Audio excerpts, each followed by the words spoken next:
تیسری چیز آپ یہ دیکھیں گے کہ قرآن مقدس کے اندر سب سے پہلی وحی پڑھنے کی کس سماج سے کی گئی؟ آپ جانتے ہیں عرب کا وہ سماج جس میں قتل و غارت گری تھی، لوٹ مار تھی، چوری ڈکیتی تھی، بےایمانی تھی، زناکاری تھی، شراب نوشی تھی، قمار بازی تھی اور تمام قسم کی برائیاں ساری کی ساری اس سماج میں تھی۔ اگر کسی بہت بڑے پڑھے لکھے آدمی سے، بہت بڑے انٹلیکچوئل اور ایجوکیٹڈ انسان سے پوچھا جاتا کہ صاحب ایسا گندا اور ایسا کرپٹڈ سماج ہے، اس سماج کے لیے آپ کو ایک آرڈر دینا ہے، ایک حکم دینا ہے، کیا حکم دیں گے؟ تو بہت پڑھے لکھے لوگ یہ بھی کہتے کہ صاحب چھوٹی چھوٹی بچیوں کو پیدا ہونے کے بعد زمین میں دفن کر دیا جاتا ہے اور باپ جا کے خود سے اسے دفن کرتا ہے۔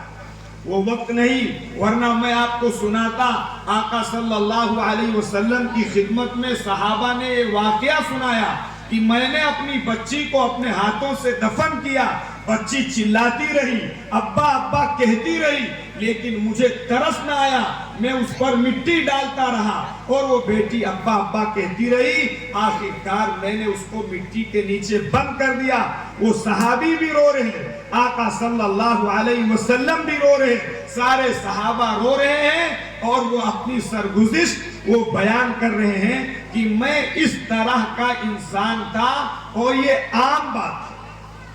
قرآن میں اس کو بیان کیا گیا ہے۔ تو اس سماج کے لیے اگر کسی پڑھے لکھے آدمی سے پوچھا جاتا کہ بتاؤ آپ اس سماج کے لیے کیا حکم دیتے ہیں، تو کہتا کہ سب سے بڑا گناہ یہ ہے کہ چھوٹی چھوٹی بچی کو دفن کیا جاتا ہے، لہذا سب سے پہلے بچیوں کے دفن کرنے کے اوپر ممانعت کا اور اس کو منع کرنے کا حکم ہونا چاہیے۔ لیکن قرآن نے یہ حکم نہیں دیا۔ زناکاری عام تھی، لوگ زنا کر کے اس کو فخر کے ساتھ بیان کرتے تھے۔ عرب کی شاعری میں آپ کو مل جائے گا تو یہ حکم ہوتا کہ صاحب اس غلط فعل کی مذمت ہونی چاہیے اور اس کو منع کرنا چاہیے۔ شرک تھا، بت پرستی تھی۔ کعبۃ اللہ کے اندر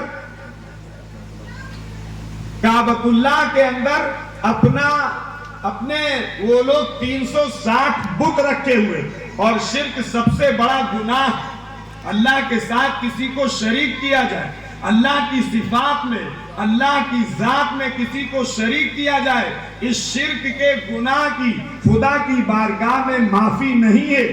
تو کوئی کہتا کہ صاحب شرک کو فاربیڈن قرار دیا جائے، شرک کو ممنوع قرار دیا جائے۔ لیکن اور بھی بہت ساری چیزیں ہیں، تفصیل کا وقت نہیں ہے، بس مجھے 10-15 منٹ میں اپنی بات پوری کرنا ہے۔ ایسے سماج کے ساتھ، ایسے سماج کے اندر جہاں برائیاں، شرک، بت پرستی، چوری، ڈکیتی، بےایمانی، بچیوں کو دفن کرنا اور ساری غلط ایکٹیویٹیز موجود تھیں، اس معاشرے کے لیے قرآن نے سب سے پہلے جو حکم دیا وہ کاہے کا حکم دیا؟ ارے بولیں گے؟ سب سے پہلے ایک حکم دیا، ایک طرح بسم ربک الذی خلق الانسان من علق، پڑھیے اپنے اس پروردگار کے نام سے جس نے پیدا کیا، اور انسان کو لوتھڑے سے اور علق سے پیدا کیا۔ الذی علم بالقلم، جس نے انسان کو قلم کے ذریعے سے علم سکھا۔ وعلم الانسان ما لم يعلم، اور انسان کو وہ سکھایا جس کا اسے علم نہیں تھا۔ میرے عزیزوں بزرگوں دوستو، صرف قرآن مقدس کی یہ آیت اس لیے نازل کی گئی کہ اگر سماج کے لوگوں میں علم آئے گا اللہ کی معرفت کے ساتھ تو چوری بھی ختم ہو جائے گی، بےایمانی بھی ختم ہو جائے گی، زناکاری بھی ختم ہو جائے گی، شراب نوشی بھی ختم ہو جائے گی، قمار بازی بھی ختم ہو جائے گی، آوارہ گردی بھی ختم ہو جائے گی، تمام قسم کا کرپشن صرف ایجوکیشن کو خدا کے نام سے اگر جوڑ دیا جائے تو تمام قسم کا کرپشن ختم کیا جا سکتا ہے۔ اس لیے قرآن مقدس کی پہلی وحی یہ نازل ہوئی۔ بہت افسوس کے ساتھ آپ سے یہ کہنا پڑتا ہے اور ہم لوگوں کو سوچنا چاہیے، اس میں گارجین کی بڑی رسپانسبلٹی، گارجین کی بڑی ذمہ داری ہے۔ ہمارا جو نوجوان بچہ ہے وہ جس بے راہ روی کا شکار ہے اور جو تعلیم حاصل کر رہا ہے وہ ایم لیس کی پڑھائی۔ ایم لیس کا مطلب اس کے سامنے کوئی اپنا ٹارگٹ نہیں ہے، کوئی ایم نہیں ہے کہ مجھے صاحب جو ہے ایم ایس بننا ہے، یا ہمیں جو ہے وہ کسی آئی ایس اور پی سی ایس کی پوسٹ کو اور ایگزام کو کوالیفائی کر کے بڑا بننا ہے۔ یہ ان کے دل و دماغ میں چھوٹے سے لے کے بڑے تک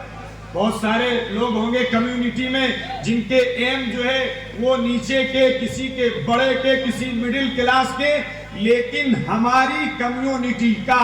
95% ایسا ہے جس کی پڑھائی کا کوئی مقصد نہیں۔ اور اگر میں آپ کو مقصد بتاؤں تو شاید آپ پورے طور پہ میرے ساتھ متفق ہوں گے، ہماری کمیونٹی کے بچوں کی ایجوکیشن کا صرف ایم اتنا ہے کہ میں ہائی اسکول کر کے پاسپورٹ بنواؤں گا اور اس کے بعد دبئی، کویت، قطر جاؤں۔ یہ ہماری کمیونٹی کے ایجوکیشن کا ایم ہے۔ اور مجھے کہنے دیجئے، جو ہمارے بھائی،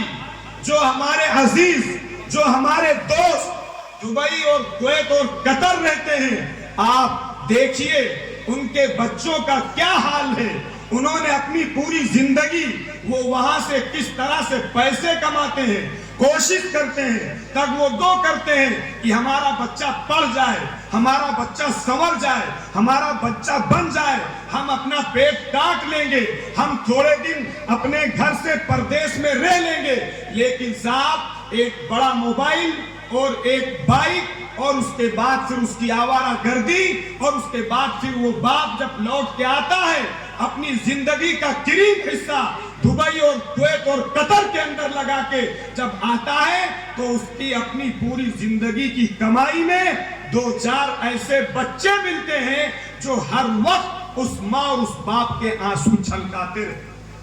ایسے سینکڑوں چہرے میری نگاہوں کے سامنے ہیں کہ باپوں نے یہ کہا کہ مولانا صاحب میں نے پورے جتن کر ڈالے، پوری کوشش کر ڈالی، اپنے آپ کو پردیس میں رکھا، اپنے بچوں سے دور رہا، اپنی بیوی سے دور رہا، اپنے ابا اور اماں سے دور رہا کہ کاش ہم کچھ کما کے اپنی کمیونٹی کے لیے، نہیں اپنی کمیونٹی کے لیے تو کم سے کم اپنی فیملی کے لیے، اپنے بچوں کے لیے کچھ کر جائیں۔ لیکن اس کی پوری زندگی کا خلاصہ اگر ہمیں اور آپ کو برا نہ لگے تو بہت معذرت کے ساتھ 2-4 آوارہ بچے ملتے ہیں بس۔